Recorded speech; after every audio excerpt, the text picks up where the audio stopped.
y'all.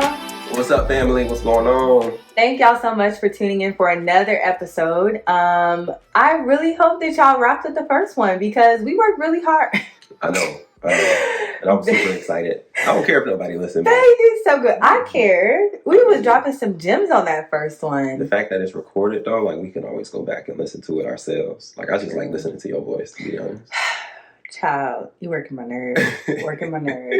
Anyway, so this episode today is about adulting being ghetto. And for those of you that are not melanated, this is a term that we use in the community. And I'm not saying that to throw shade or be racist by any stretch of the imagination, but sometimes people, sometimes people hear words and they just assume like we're meaning that it means something. And in our culture, it means something very different. So when I say ghetto, it's another way of saying complicated, my scholars.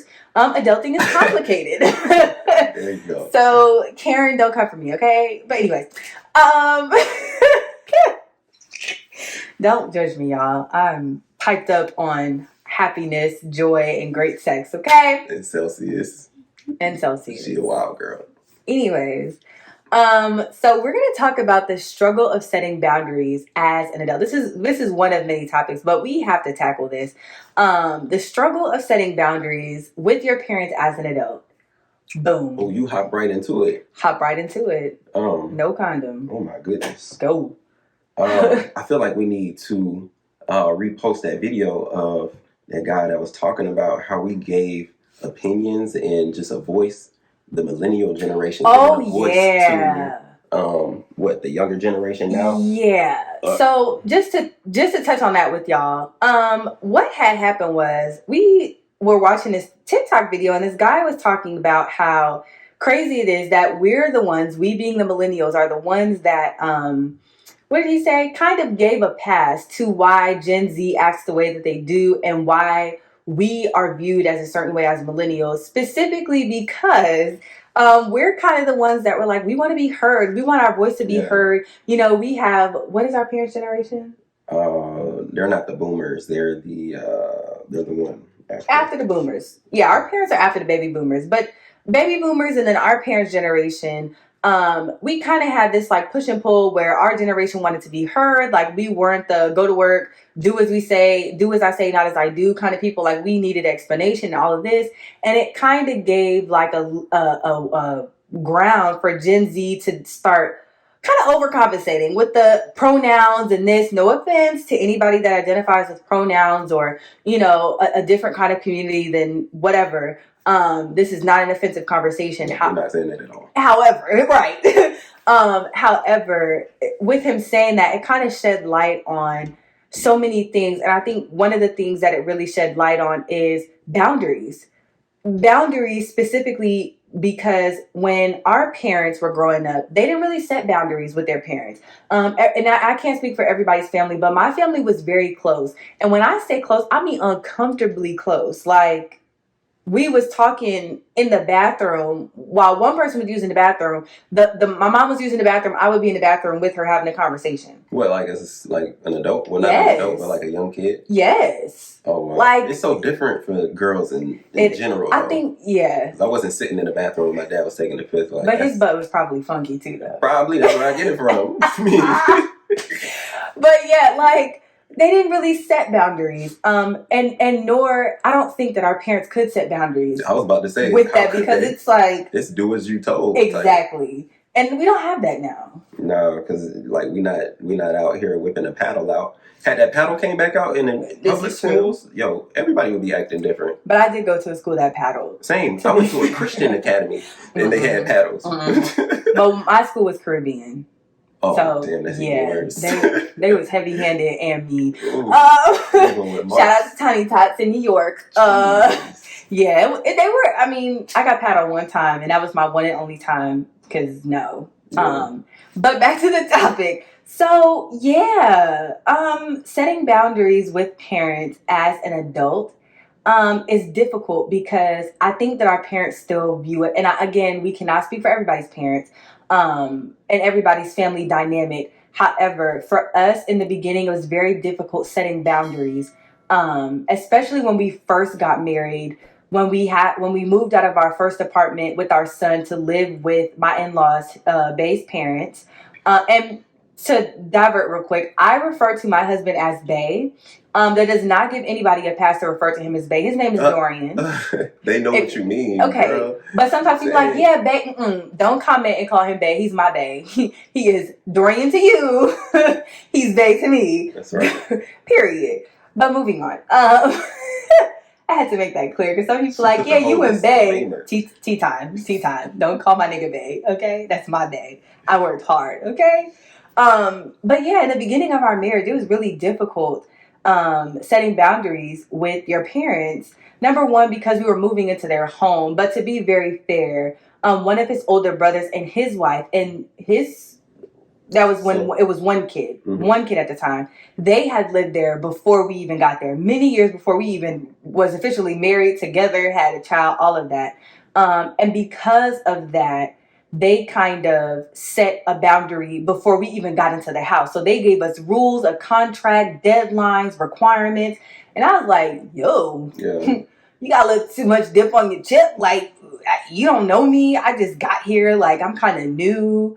But they set hard boundaries. And after we went through living there and we kind of had these little check-ins, it was revealed like, you know, we're kind of, and it was revealed because I said something about it. I was like, hey, it kind of feels like y'all are coming at us from like a parent to a child, not an adult to an adult. And that kind of rubbed me the wrong way. At the time, I was very outspoken.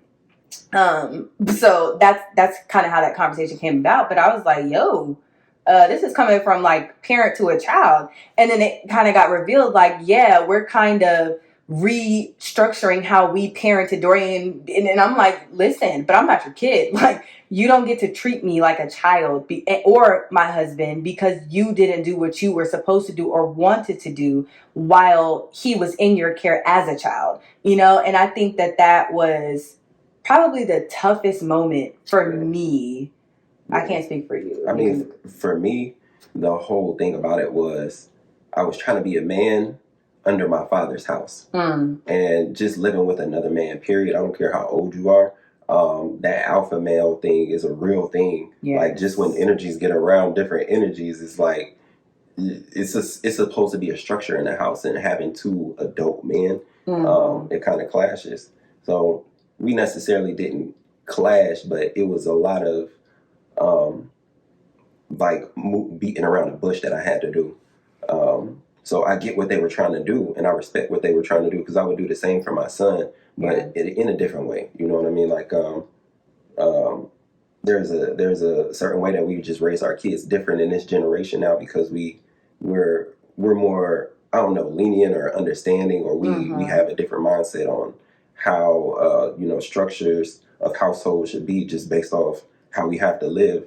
But being there, it challenged me for the first time, as far as having to carry my family. Like, being in an apartment, it was one thing, but Britnee was working. I wasn't working, so I didn't feel like that breadwinner. And things that kind of shifted when I got in the house with my parents. At the time, you were still working at Quality, and I was doing odd jobs. So it's like graphic projects here and there. Yeah, there was a lot going on. So it tested the first time. I think it was a dick swinging contest. Like, not even to be funny, it at a point the energy started to feel like a dick swinging contest, because it's like, well, you got to pull your weight. You know, I'm doing the most. This is my house, and da da da. Like, I'm leading by example, but kind of, trying to let you know, like, yo, you're not doing enough as a man. Like, what kind of man are you? Blah, blah, blah. Like, your wife is working and you chilling at the house. And it's not necessarily chilling, but I think that our parents and people in general are just programmed to believe that the woman is the only one that has to be home. And I love how we had this shift of stay-at-home fathers. Like, no, he can stay home too, because sometimes the woman has to be the breadwinner, not necessarily to prove a point, but simply because, as a woman, depending on the education and the benefits, like, sometimes it's more beneficial for the woman to go out because we can get more, and not to throw the race card, but it was easier for me, being a Black woman, to land a job in corporate America than my 6'7" Black locked up, tattooed husband, they would look at me and be like, are you applying for the janitor position? Exactly. Or are you applying for the desk position? Because no, to the desk. Sure, you can go throw out the trash, but that's about, or you can work in the warehouse. And the way that they treated warehouse employees, oh my gosh, like especially black men, good night. It's very competitive in Georgia. It really is. Mm-hmm. Not to say that nobody can make it. You definitely can, but just be prepared to. You got to enter the pool. You got to go through those motions of going to school, getting that degree and things. And I didn't do that. I tried. Just like, to be honest, I hit maybe about 3 different institutions. So it wasn't that I couldn't apply myself. It was that there was another way that was going to work for me, and I was determined to find it. So the entrepreneur route was always something that I gravitated to, because it's like I knew that I had a skill in a trade, and all I have to do is just be consistent behind that. So. But you also got to say what your senior quote was too. Oh yeah, walk in the intern and walk out the owner. Because that manifestation was so real. Yeah. Like every job he got, y'all, he was like, I'm walking in here. I'm not even trying to be an employee. I'm trying to be the manager. Like I'm trying to run this place. And that's the mindset that got him in the door for so many jobs. I think, what you got, like 27 jobs? I lost count. Too many. But that was his mindset when he walked in. Like, I'm about to walk in and own the place. And I'm like, okay, so we're not going to own Olive Garden. We're just going to exist at Olive Garden and bust a little table and come on home. We're getting off topic, but as far as like, to bring it back, setting boundaries with parents, it's just different these days because we have opportunities that they didn't. Like, look at the fact that we can make a whole living off of an iPhone and a laptop. Yes. We can be mobile. So it's hard and difficult for that generation to understand that you can be in one place all day and accumulate the same amount of money that person went to for the whole week.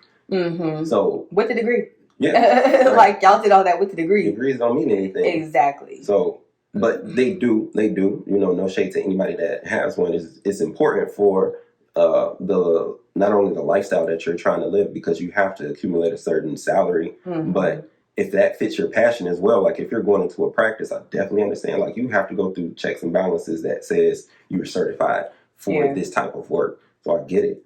But me at the time, like just growing up, I'd never had no passion for anything else but graphic design, but I did in music. Yeah. And, just life, the way things just panned out over time. I see now why I had to go through everything. Now I understand my worth. So getting denied from a job to me isn't going to be as detrimental as it is to the next person, because it's like I know my worth and I know how to duplicate it. Right.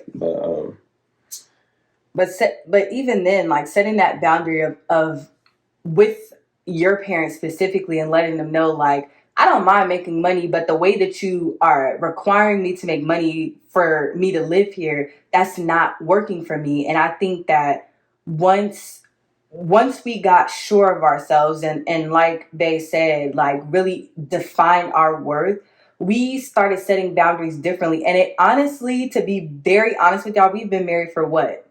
6 years. 6 years.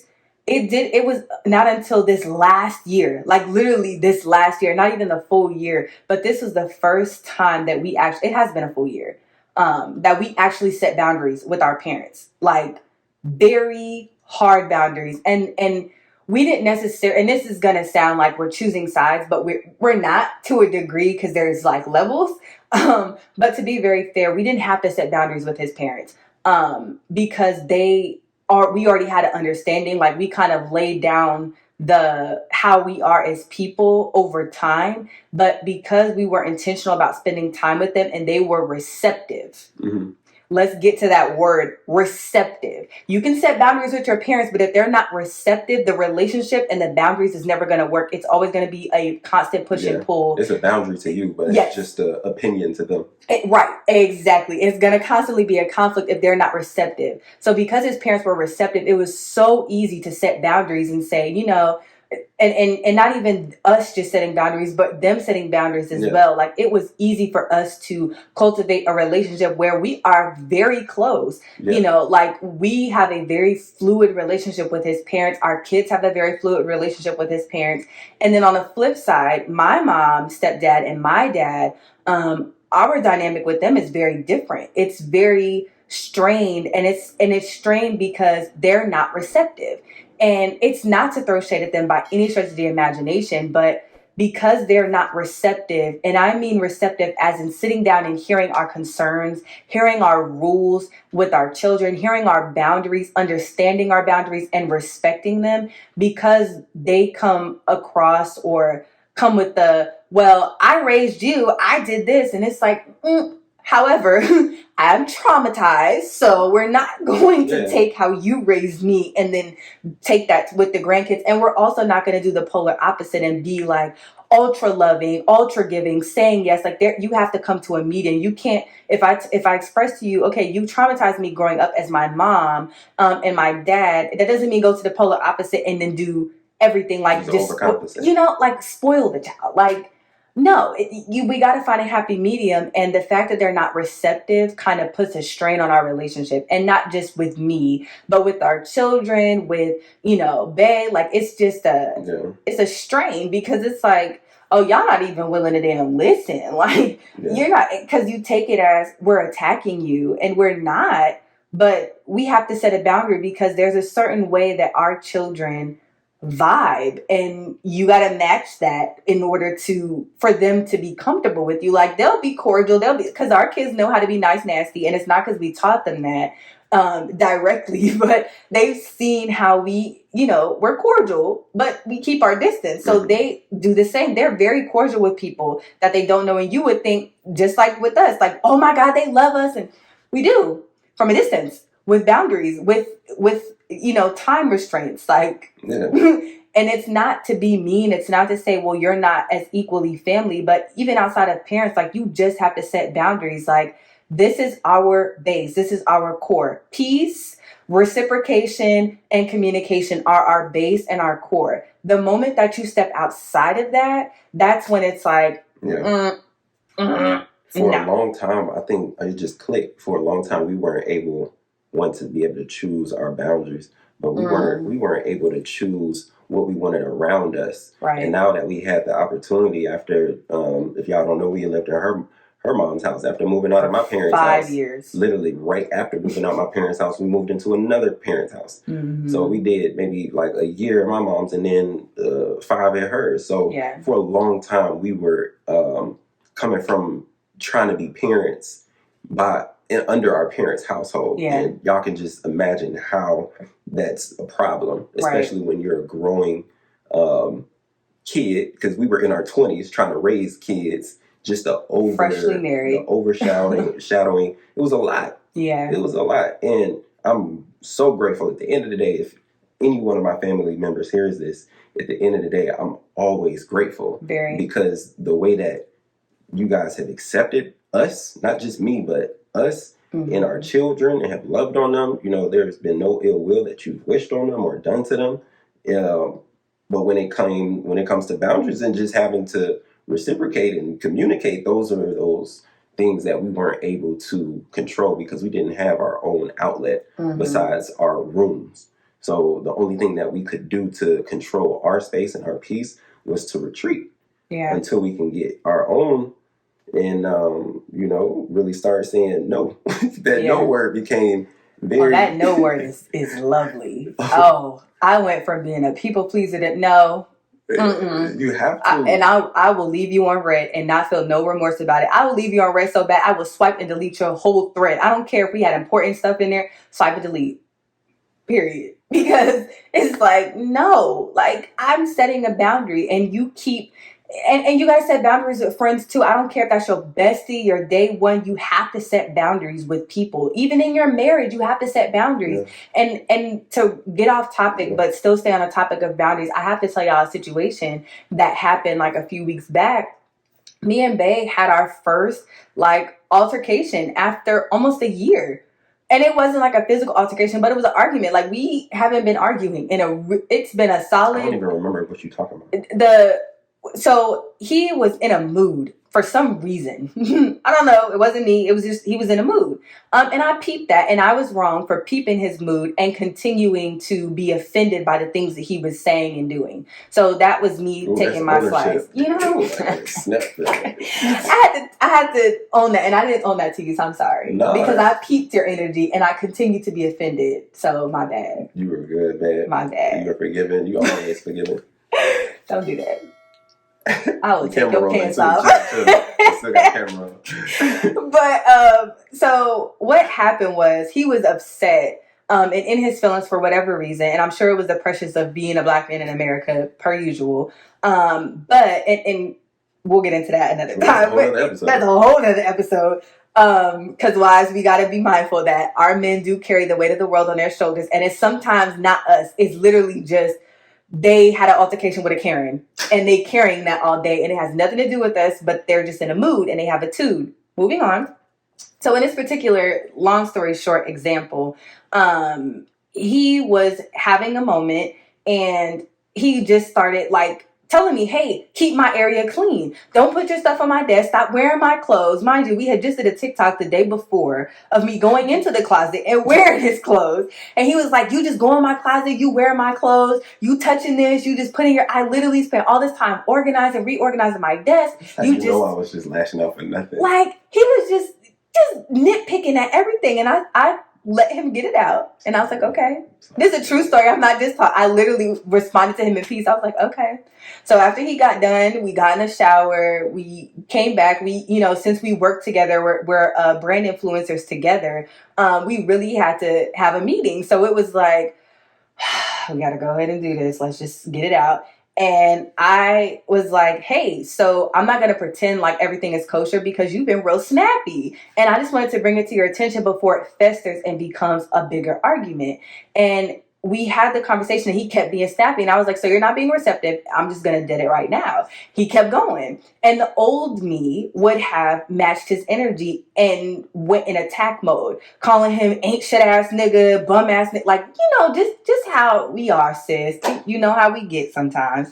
And in that, he was the moral of that whole story. And mind you, I went off like after a certain point because of the surgery, I can only go up to a certain octave. I went above that octave, damaged my stomach. Like it was just a lot. Through something like I was just out of pocket because I was upset and I hadn't operated in that emotion in so long that it just spewed out. And I needed him to see how upset that I was. So I raised my voice at an octave that I wasn't comfortable with, that actually caused me harm in hindsight, to the point where now, like, I struggle to get even like a little octave out like now, because of that moment. Listen, sometimes your anger can punish you, and I am being punished for that moment of losing control. But in that moment, after I had time to collect myself, and we kind of got on the other side of things, I realized, you know what, babe, I was wrong. I was wrong because you set a boundary. And because I got comfortable within our marriage, I realized that I disrespected your boundary because I thought we share everything. This is our desk, but it's not. This is your desk. This is your space. These are your chargers. These are your clothes. And although in the moment you said, yes, I could wear that, that doesn't give me a pass for a continued time of use. And that's the part where I think sometimes causes arguments when we don't respect our spouses or our partner's boundary. You have to respect that boundary because at the end of the day, yes, we are one. Yes, we are married, but we're also individuals. Because my birth certificate says Britnee. His birth certificate says Dorian. We are two different beings. I don't like to say my name now.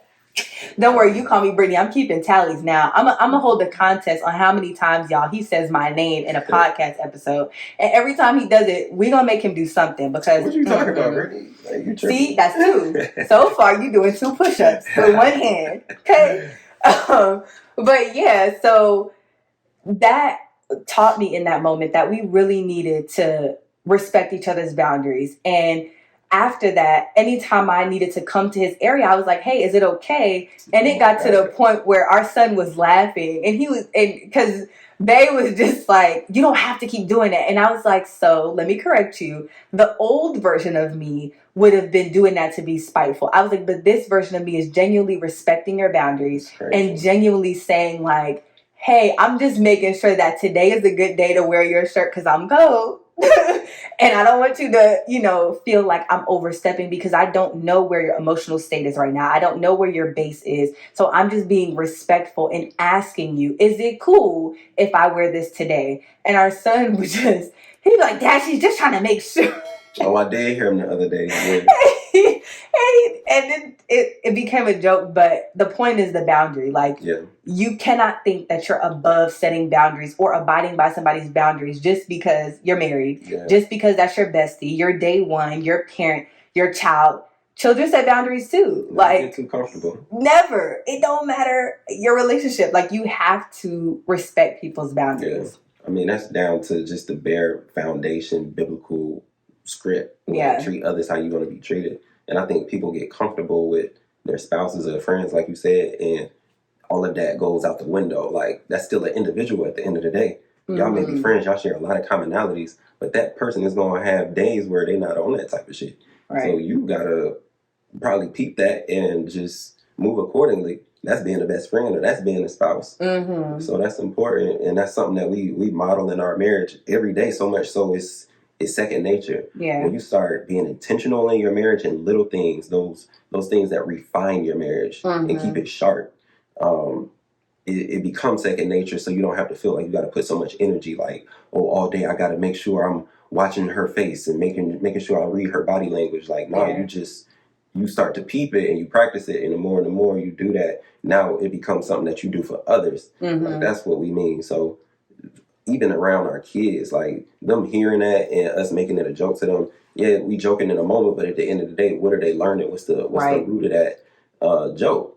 It's boundaries. And now we're closing our door. They're knocking on the door. We got them doing that because, like we said, for the past 6 years, we were all in one room. All in one room, child. One room. So there was no knocking on the door. It's just wake up and all them come tap, mommy, like, wake up. So much so she's scaring the hell out of her, like, right out of her sleep. She in her face saying, mommy, you done jumped on my back so many times. Oh, yeah, y'all.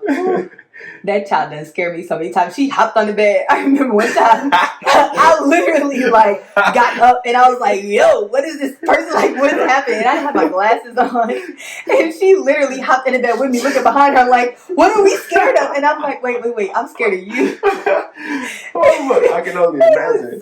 It was so chaotic. I don't even remember that. I must have been passed out throughout the whole time. You were knocked out, and my big ass, that was way before the surgery. I was like a solid 270 on this little 20-pound man, just whole body just on top of him, and he was like fighting for breath, trying to breathe.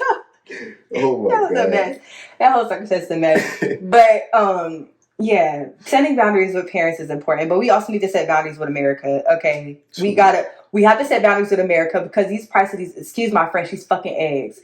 Listen, we talked about this, like, we keep talking about it on social media, but we need to talk about it, y'all. Why are eggs $5, bro, for a pack of 12? Why? That chicken laid 12 eggs an hour. You charging me $7. Like, and we get the brown eggs because, you know, we like to keep it in the black community. So we get the brown eggs. Get the melanated eggs. We get the melanated eggs. And we pay a little bit more tax for it. But it tastes better. No offense to the, you know, our non-melanated community because we love y'all. But them organic brown eggs be hitting different. But them organic brown eggs, I promise y'all, I saw an 18 pack of eggs for $8. That's wild. It was $8.49. I was like, y'all tripping because these like 89 cents. Yes. And if you went to Kroger, I think like the 12 pack was what? Like, it was like 20 cents at a point. Now them same exact eggs are like $3. And I just don't understand. The price of milk is a little bit absurd too. Like, almond milk is like $6. $4, and I'm like, y'all was talking all this mess about Target having expensive prices, baby. You can go anywhere. You can go to Piggly Wiggly. I saw Aldi. If y'all have an Aldi near you, y'all know Aldi is literally like the dollar store and McDonald's of grocery stores, but their stuff slaps. Okay, it has Chick-fil-A quality with a McDonald's mask. Okay, yes, you got to get it while they got it because they don't keep the same stuff. Y'all, somebody posted that Aldi's milk is what, $4 or $5, And I was like, y'all tripping. So now I'm going to take a trip to Aldi and show y'all for real because ain't no way. Ain't no way the eggs at Aldi are $4 and $5. When we go to Aldi, when we want to hold on to our money, and you mean to tell me the one place that we supposed to be going to save money is the same place that's charging? Yeah. Oh, while we on the topic of inflation, I know this is predominantly, what's it called, women demographic because of, the topic. I get it. It's all good. The brothers in here representing, holding it down. But listen, even my ladies, I don't know if y'all invest, but this is a year for you to either start investing very smartly because we are approaching a recession. Like, it is really happening. It is a thing. We don't talk much about financial literacy on our channel, but we do believe in it. This podcast is kind of to show you guys that we are versed. Me, my background now, the past 5-6 years, I've been trading. No, I ain't like a guru or nothing like that, but I've seen enough to know that this year is going to be a different shift in the decline when it comes to these businesses, because a lot of people are holding their money and taking it out the market. So you're going to see a lot more bearish moves. So just be careful all around. Like Britt is talking. I'm sorry, baby. I mean, I'm just keeping count. We're going to have to keep count now. Baby is let y'all know how the groceries is going. That's not my world at all. I just follow her with the cart and tell her, yeah, I like yes, that. y'all, because when I send this man to the grocery store to get stuff, I'm like, you got to price match it. And it's not because I'm finicky, because I'm a food person. I don't care if a box of noodles costs $20. If the noodles slap, I'm paying $20. I'm a foodie. That's where I spend my luxury. I love food. I will pay top dollar. Noodles. Listen, I'll pay top dollar for some food, but there's sometimes where I'm like, it's for the kids. You don't need to get them DiGiorno, my G. Go to the Kroger brand, get them that little dollar pizza or the little small. I sounded so New York just now. It's been coming out the older you got. So bad. The DNA is legit. It's so bad. Pizza, not pizza. Anyways. Get them that little dollar pizza and cut it out. Throw it in the microwave. You don't need to get them the baked DiGiorno. They can handle a little rubbery. Like, they're kids. They're kids. Because then when I be making them 5-star dinners, they look at me like, ugh, what is this? I know, I don't like that. Like, you didn't even eat it. It's spaghetti. The noodles are just more fancy. I don't want that. Okay. It's $20. Eat it. Like, what do you want? Burger King. Buy. We don't even eat Burger King. Like, we don't even eat fast food. Why out of all places, why? Exactly. Burger King. And Burger King is expensive too. Like, I think they went up on the Whopper. Man. I remember when we about to date ourselves. I remember when we were in high school, I think the Whopper meal was less than $5. Like, meal with a drink and fries, because I was giving that $5. Yeah, for gas and everything. And now I think it's almost like $10 for a Whopper meal. Like, y'all ain't add another patty. Don't talk about gas. $5, man. You give me $5, oh, I'm good. My tank will last for like half the week. Yes. What? I remember my gas tank in high school stayed on full. Specifically because people were asking for rides. They would give me the $5. I was like, well, that takes care of my whole week. Exactly. Straight. But now you give me $5, baby. You can wait. You can stand outside. Where's the other 30? You know? Like, $5 is barely going to get you out the driveway. Like, you tripping. Yeah. But, yeah. So. Adults, y'all get it. Parents, y'all get it. Hey, we are praying for all of the parents. Yes. All of the parents to be, if you expecting, congratulations. These new kids built different, y'all. Yeah, they come out holding tablets. They come out holding their head up. They come out doing your taxes. Like, they come out entitled. Yes, these new age kids different. They are very entertaining. I will say that my children or our children have a much bigger personality than I ever did. I had a personality as a child, but these kids, they are not scared. They are not afraid to say what they want to say. Like, they literally push the envelope with no fear. Yeah. No fear. It's so important that you give them the right direction and set boundaries. Because if you don't set boundaries, not only with your family, then other people are going to like infiltrate. Now you got so many ears on your kids, and now we got kids out here being influenced because they're not setting boundaries for themselves, and then they just feeding that into their kids. Like, it's, man. And I think, like, the one thing as parents that we need to practice, and couples, if you're just a couple, if you just a single, you just vote for yourself. I definitely think that one of the things that we definitely have to practice is self-care. The rise of self-care in this past year or so since COVID, oh my gosh.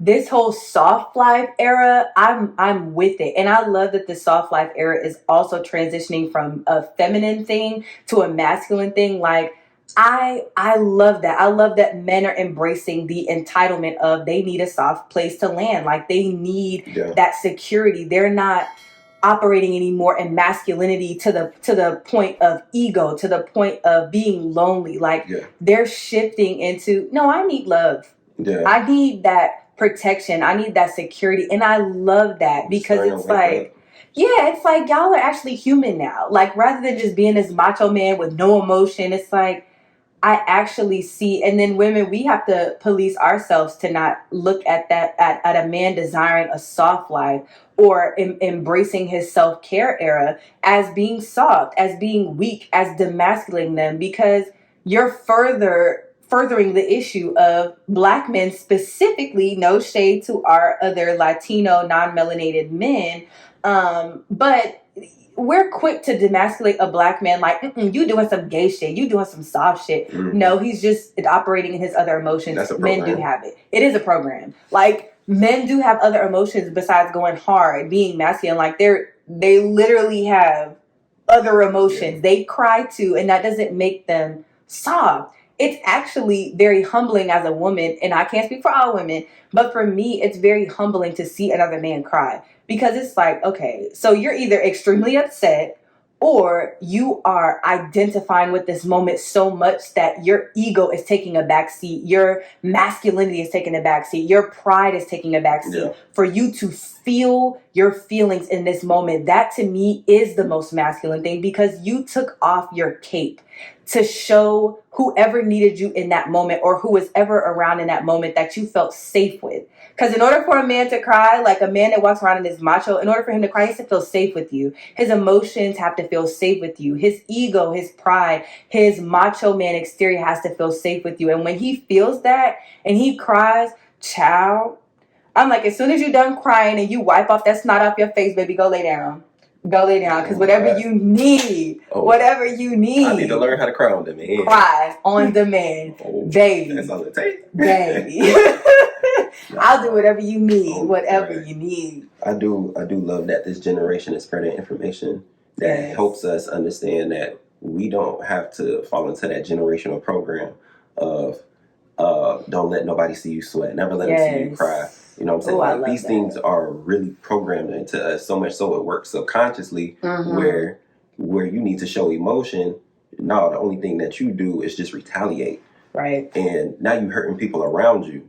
So it's just this banana clip, man. It sucks, especially in the Black community because it's been going on for so long. It was like, it was supposed to happen. I get it. But now we're taking ownership these days, especially with these platforms like having this podcast and TikTok. We're able to get this out to the masses. So I appreciate Black men for being masculine and showing that you need help. Like, get that off your chest, bro, because you internalize that dis-ease inside of you retaliates on your body as a disease. So you have to have somebody or something to be able to help you cope and not turn to anything negative, because all that's going to do is breed another negative result or another negative internal thing that you sitting here letting fester.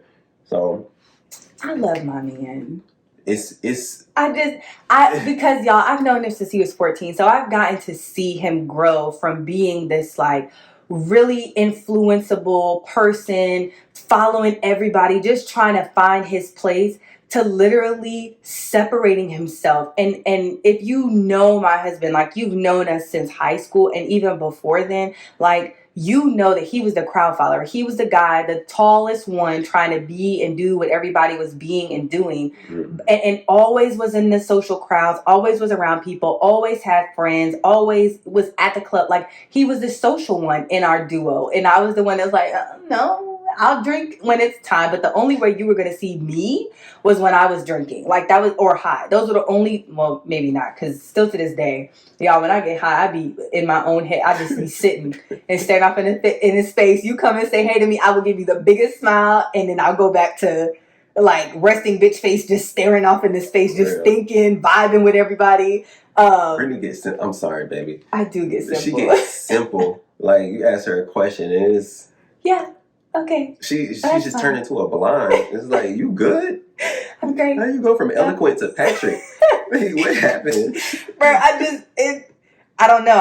I take in life and the universe and everything so differently. But you know, just seeing Bae transition from this like people person to now being a recluse, like wow, like we switched our social media presence. Like he used to be always on social media posting, and I was like, why are you on social media? Like, why do you have this Instagram? And so why does it have a chokehold on you?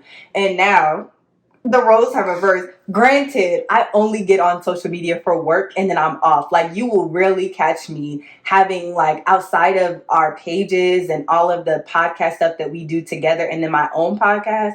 Child, you don't catch me on social media. Like if I don't have anything to post, I won't post it.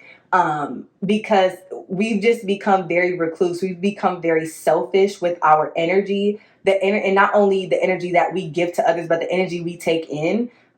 We've become very selfish about that. And it's not because we think we're better than people or you got new money. No, people just weird. Like, people are weird. And I've tried to embrace new friends and he's tried to embrace it. People are weird, especially when you have a platform and people start to look at you as a benefit or a come up. It's like, I don't like the way you're treating me now. Like, I'm still the same Britney, and he's still the same Dorian that he was, you know, in high school. Like, you can still approach us. We're still approachable. Now, we may not be willing to go hang out with you or kick it with you. It's just the energy thing. It has nothing to do with you as a person. But to be quite fair, like, people started treating us a little differently. They started looking at us like dollar signs. And I'm like, we didn't hit the lottery. Like, we still out here thugging it just like everybody else. Ain't shit That's changed. why we out here talking about it. You know, I'm like, ain't shit changed, but people just treat you differently when they feel like you came up. And we've just been very recluse. We've been very taken aback because it's like, nah. Selective. Very selective, not selfish, selective. I think this is the, at least 2022. That was the first year that me and you could authentically be ourselves. Yes. Because all of the years leading up to that, being together, it was just all of these assumptions that we had about each other and all of this hurt that we were internalizing. Not necessarily hurt, but it was hurt. It was so many things. It was a lot that needed to be addressed internally before we can be our best selves for each other and say, okay, now we're going to grow. What do you think about this? How do you feel about that? And last year, we were really able to get to the root of a lot of things that's now helped Britney grow. And physically, y'all see the evidence of her growth. But to be honest, what y'all are seeing is her spirit manifested in the most perfect form. Even if she tries to go get like surgeries, or even if she puts weight back on 3 times more than she did, the fact that I rebuke that. You can continue your sentence, but 3 times, hell no. We're not even doing 1 time. I don't believe it could happen. No. It can't physically now after the surgery, but I mean mentally, like you've dropped the baggage and you just took off. You on Mars now. Like there is no returning. And that's why we're very selective, because we're both finally able to see things from another perspective. Yes. Just life in general. We're learning ourselves still. We're at this point now, we can finally be authentically who we are around each other and separately. If we go to different venues, different times, whatever, like what you see online is what you're gonna get in person. But at the end of the day, we rather choose each other during this moment of growth, because it's especially with Autumn in school now. Like this is her 2nd day being in school for the first time in her life. So we're really getting back to ourselves. Yes. My baby would tell you any day that she would just sit in the house and spend time with me all day, every day. Nobody else. All day. And like she'll be satisfied for the rest of her life, because for so long she didn't have me. Everybody else did. My influence was everywhere. I ain't had no boundary. So of course, nobody had access to the authentic Dorian. But now that she does, it's like, damn, I like what she pulls out of me. Because I be saying things just in conversation. Look at you hyping me in up. response to her, like, damn, like you really make me feel like a king. You make me talk like a king, because we have challenging and stimulating conversations. And sometimes we look back like, damn, are we really talking about this right yes. now? And it makes sense to you too? Oh, man. And we be in sync now. Like, it's weird. Like, we'll literally start to say the same thing at the same time, or have the same thought process at the same time. It's that literally has nothing to do with anything that we have going on. At all. It's y'all.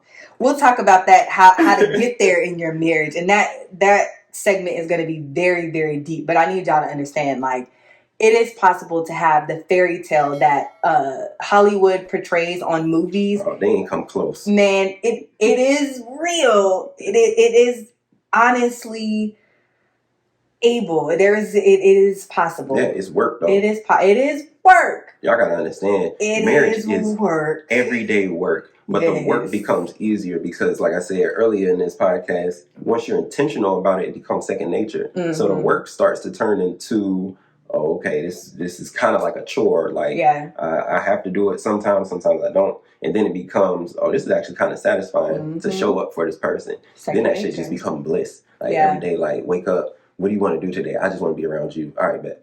Right. And it's so beautiful. It really is. Like, I can't even pretend like this doesn't feel like a fairy tale every day. And it's not even like a season. This is just the vibe of our marriage. Like, there was a point where I really got offended when people were like, oh, enjoy the season of your marriage. Oh, this ain't no season. Like, no. This is our marriage vibe, because we've made this a part of how we govern our marriage, how we operate in our everyday lives. Like, even outside of each other, we're just separately, we're peaceful. Together, we're peaceful. When we're with our kids, we're peaceful. Like, our base as a unit, as the Alphin tribe of 4 is peace. Like, we all vibe together. Like, it's because we work together to understand each other, to build one another. Like, we hold each other accountable. Even our kids, like, if we say we're going to do something, they're like, we get it. You were busy today and you said you were going to come play with me. We can just table it for tomorrow. Yeah. Like, our kids even show us them grace. And they acknowledge us. Yes. It's a respect, and it starts at young ages like it's that. It's reciprocation all around. It's lovely.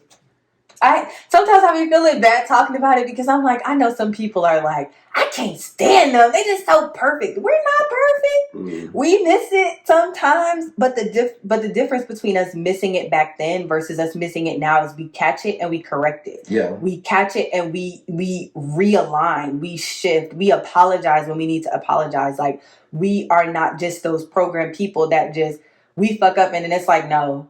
We're not even going to address it. We're going to let pride and ego. No. We don't do that. You did. Exactly. Acknowledge it. Own up to it. And, man, like... especially with your kids, y'all, please break the narrative of not apologizing to your child. Please apologize. And it's not for you. The apology is not about you. The apology is about setting the tone for how your child is going to govern relationships as they get older. It has nothing to do with you taking ownership. That is the reward on the back end. Yeah. That is the benefit on the back end when it comes to how God is going to continue to bless you for owning your stuff in that moment. But it's more so about how your child will perceive you. I remember specifically apologizing to my son, and he literally just looked at me like he was on the computer, and I apologized to him. And he looked up from his computer. He was like, thank you for that, Mom. Like, I like that. And I was like, what are you talking about? And he was like, you apologizing to me. Like, thank you. Yeah. And I was like, okay. I wanted to cry like you see me. Yeah. And it's just that acknowledgement, like, your kid or your children, when they see that you are, yes, mommy, yes, daddy, but you are also human. You also make mistakes and you own them. Mm-hmm. That helps them understand, okay, even though there's an authoritative role that they play, they're still a human. They still understand that they were wrong. And instead of hoarding resentment and holding on to resentment towards something that truly offended them, now they can come to us and say, you know, Mom, Dad, you offended me in this. And they know that I'm not going to react. I'm going to respond to them because I've built a level of trust with them to say, you know what? We are, yes, your parents, but we need you to know that there's an open door policy, and not open door so we can be in your business, but open door because we genuinely care about your well-being. We genuinely care about your health. We genuinely care about how you perceive us as your parents, but as people, and then how you take those things that we've modeled into your adult life. Yeah. Because we're just examples for how our children govern themselves as adults. Like they're taking little bits and pieces and adding it to their already DNA coded personality. And you have to be aware of that. Like everything you do, everything you say, your principles, all of those things, your kids are watching. Yep. They're taking notes, and they're like, I can either internalize this or take it on as how I'm going to be for the rest of my life. Yeah. Period. And I don't want my child to grow up, neither of my children, to grow up and say, mommy and daddy demonstrated arguing, mommy and daddy demonstrated negativity, they didn't know how to bounce back. And because of that, they're going to school arguing, they're in relationships being combative, and they're not bouncing back. Because now you've damaged somebody else's child because we didn't do our job as parents. Ain't nobody got time for that. I'm not in the business of raising generational curses that are going to breed with other generational curses. No. Break that curse. Like, nah. Oh my God. You're so bright. Because of you. And stop giving me credit. This is God. That's all God. Like, but God through you. God operates through you too. Hey, listen, we all got the same 24 hours to go find some knowledge. I'm just happy that I was able to be a conduit so that you can get some of this game. I'm so dead. I just be looking at shit like, bro, look at my project, man. She's just blossoming out here. I'm so done. But thank y'all. We got off on a few tangents, but we hope that you picked up some nuggets about adulting, parenting, relationships. This was a full scope conversation. It was. But it needed to be had because we needed to get off our chest. We talk to kids all day. We really appreciate you guys for rocking with us from our Happily Ever Alphin platform to Behind the Rings. This is more so a platform for you to get to know us outside of our comedy, outside of our social media display, even outside of just our YouTube. Like we have so much more. There's a lot of depth over here. It is. And it's easier for us to do it in the podcast format. Because ain't nobody staring at us. We ain't got to worry about looking a certain way. We can be busted and disgusted.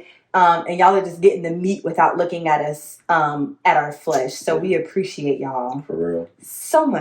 Gratitude vibes. Yes. Spewing, throwing roses.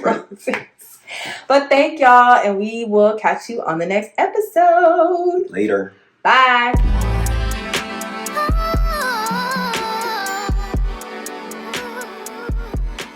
Dropping.